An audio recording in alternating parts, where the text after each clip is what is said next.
अच्छा जी बच्चे, बिस्मिल्लाहिर्रहमानिर्रहीम। Chapter number 17, most important long question, nucleophilic substitution reactions. दो तरह के बच्चे याद रखिएगा न्यूक्लियोफिलिक सब्स्टिट्यूशन रिएक्शन पाए जाते हैं।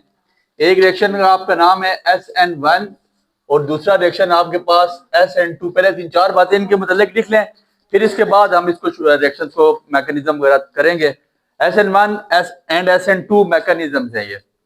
SN1 को यूनिमॉलिक्यूलर न्यूक्लियोफिलिक सब्स्टिट्यूशन रिएक्शन भी कहा जाता है। इसको लिखें, it is also called unimolecular nucleophilic substitution reaction. It is called unimolecular nucleophilic substitution reaction. It is called biomolecular nucleophilic substitution reaction. एक यूनिमॉलिक्यूलर है, एक बायोमॉलिक्यूलर है। दूसरा इसकी डिफरेंस लिख लें, one molecule take place in rate determining step. ये आप डिफरेंस लिख लें, बताएंगे साथ साथ ये होता क्या है। One molecule take place in rate determining step. इसका लिखिएगा, two molecule take place in rate determining step. इसमें दो मॉलिक्यूल रेट डिटरमाइनिंग स्टेप पे, two molecule take place in rate determining step. ठीक है जी। फिर इसके बाद इसको पोलर सॉल्वेंट फेवर करते हैं, पोलर सॉल्वेंट्स फेवर्ड। इसको नॉन पोलर सॉल्वेंट फेवर करते हैं, non polar solvents favoured. Non polar solvents favoured. It is two step mechanism. SN1 दो स्टेप का मैकेनिज्म है। It is two step mechanism और इसका it is one step mechanism. इसका एक स्टेप का मैकेनिज्म होता है। यहां पे टर्शरी अल्काइल हैलाइड से ये बनते हैं टर्शरी। छवा डिफरेंस लिख ले, टर्शरी अल्काइल हैलाइड फेवर्ड और यहां पे प्राइमरी अल्काइल हैलाइड फेवर होते हैं। प्राइमरी अल्काइल हैलाइड, ये प्राइमरी अल्काइल हैलाइड से बनाए जाएंगे। आपके पास 6 डिफरेंस हो गए। यूनिमॉलिक्यूलर है पहला, एक मॉलिक्यूल रेट डिटरमाइनिंग स्टेप पे जो है ना टेक प्लेस होते हैं। तीसरा पोलर सॉल्वेंट फेवर करते हैं। चौथा टू स्टेप मैकेनिज्म है। पांचवा आपके पास टर्शरी अल्काइल हैलाइड फेवर करते हैं। इसके बाद आप लिखें,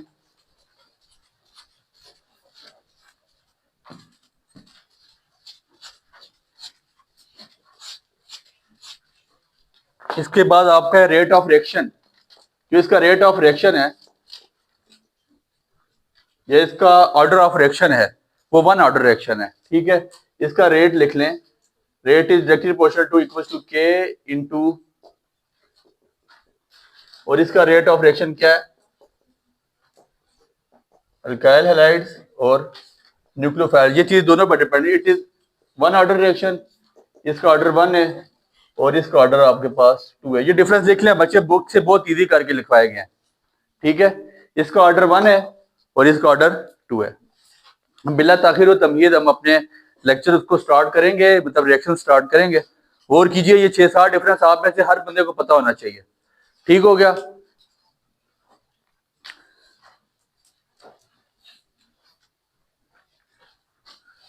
इसके बाद हम स्टार्ट करने जा रहे हैं nucleophilic unimolecular nucleophilic substitution reaction, जिसका नाम SN1 है। हम स्टार्ट कर रहे हैं unimolecular one molecule unimolecular nucleophilic substitution reactions. Most important बच्चे गौर कीजिएगा, आपके पास टर्शरी अल्काइल हैलाइड मौजूद है। आपके पास टर्शरी अल्काइल हैलाइड मौजूद है। यहां पे देख लें R1, R2, R3 और साथ आपके पास कोई हेलोजन है, प्लस आपके पास न्यूक्लियोफाइल। या X आपके पास लिविंग ग्रुप है, यह आपका जनरल रिएक्शन है। X आपके पास लिविंग ग्रुप है और ये आपके पास न्यूक्लियोफाइल है। यहां पे क्या होगा बच्चे, R1, R2, R3 ये जनरल रिएक्शन है। न्यूक्लियोफाइल लिविंग ग्रुप की जगह पे आ जाएगा और लिविंग ग्रुप लीव हो जाएगा। यहां पे आपके पास न्यूक्लियोफाइल आ जाएगा और लिविंग ग्रुप आपका लीव हो जाएगा। पहला जो आपका जनरल रिएक्शन है वो क्या है, आपके पास टर्शियरी अल्काइल हैलाइड मौजूद है, इसको मैंने न्यूक्लियोफाइल से मिलाया, लिविंग ग्रुप मेरा न्यूक्लियोफाइल की जगह पे आ गया और न्यूक्लियोफाइल की जगह पे लिविंग ग्रुप चला गया। समझ आ गई बात की? यह आपका SN1 मैकेनिज्म का, SN1 सब्स्टिट्यूशन रिएक्शन का आपका पहला जो जनरल रिएक्शन है वही है। इसके बाद अब याद रखिए, जाहिर सी बात है कि ये एकदम तो फर्दर प्रोसीड नहीं होगा ना, इसका कोई ना कोई मैकेनिज्म तो हुआ होगा। ठीक हो गया? स्टेप नंबर 1 मैकेनिज्म का लिखें। स्टेप नंबर 1 नाम लिख लें, फॉर्मेशन ऑफ कार्बोकैटायन। आप बना के आ चुके हैं, formation of carbocation, formation of carbocation. हम कार्बोकैटायन बना के आए थे बच्चे, सारा इधर गौर कीजिएगा। R1 R2 R3 मेरे पास टर्शियरी अल्काइल हैलाइड मौजूद है और लिविंग ग्रुप यहां पे हमने इस्तेमाल करना है पोलर सॉल्वेंट, कोई भी पोलर सॉल्वेंट हो सकता है। और आपके पास यहां पे पोलर सॉल्वेंट के साथ इसके नीचे लिख लीजिएगा स्लो, इसका रिएक्शन स्लो होता है। इसका बच्चे रिएक्शन स्लो है, पोलर सॉल्वेंट के साथ इसका रिएक्शन स्लो होगा।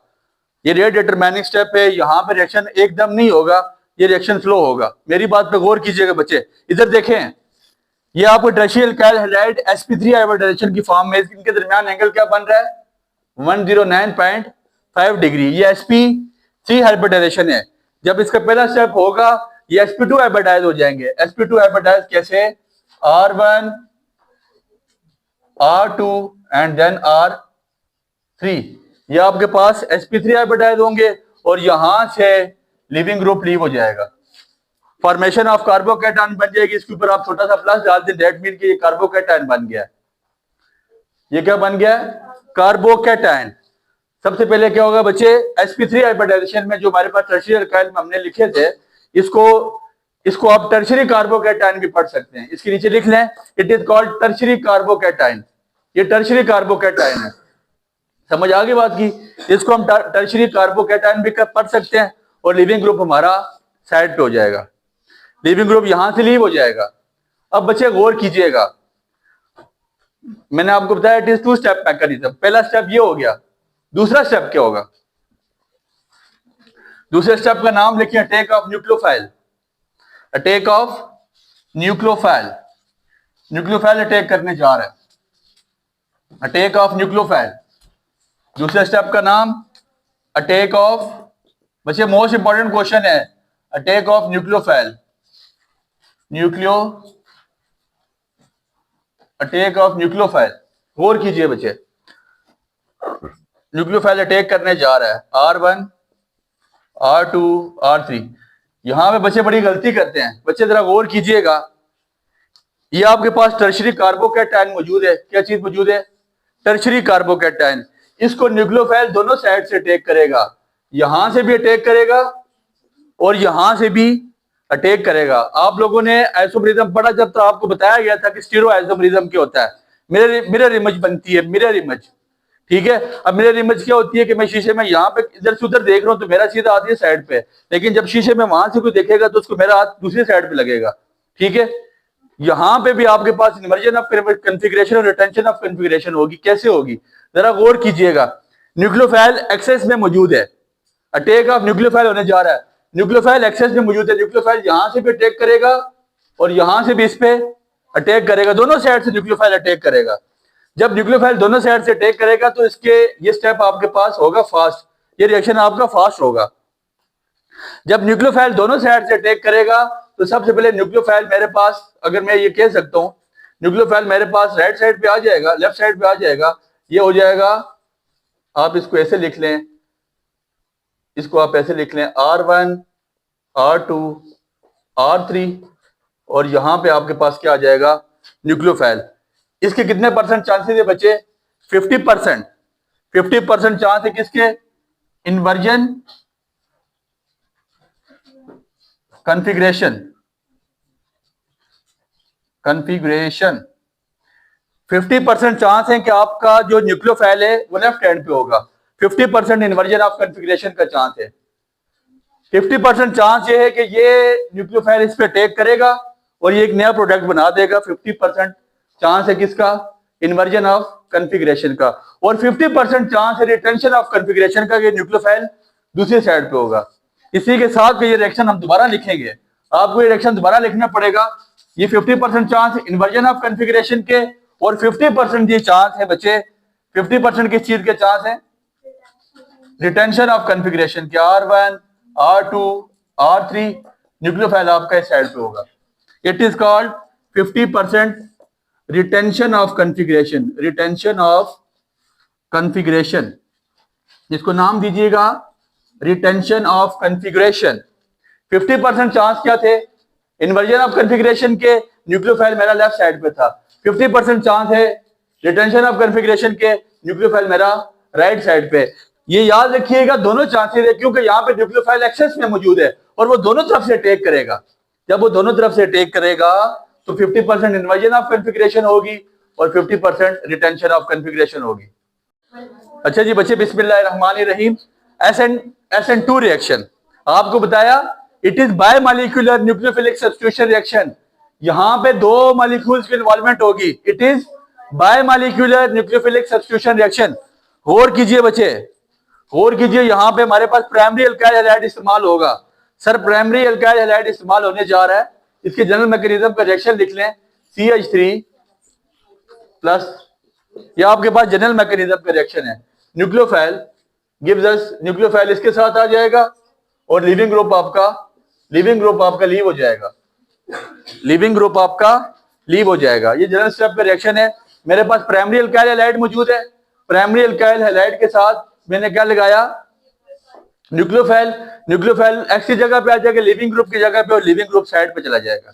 समझ आ गई बात की? इसके बाद हम इसके मैकेनिज्म करने जा रहे हैं, और वन स्टेप मैकेनिज्म है इसका। इसके ऊपर कोई हेडिंग ना दें, फॉर्मेशन ऑफ कार्बोकेटायन, ये कोई भी इस तरह की हेडिंग नहीं देनी है। सिंपल सा काम होने जा रहा है बच्चे।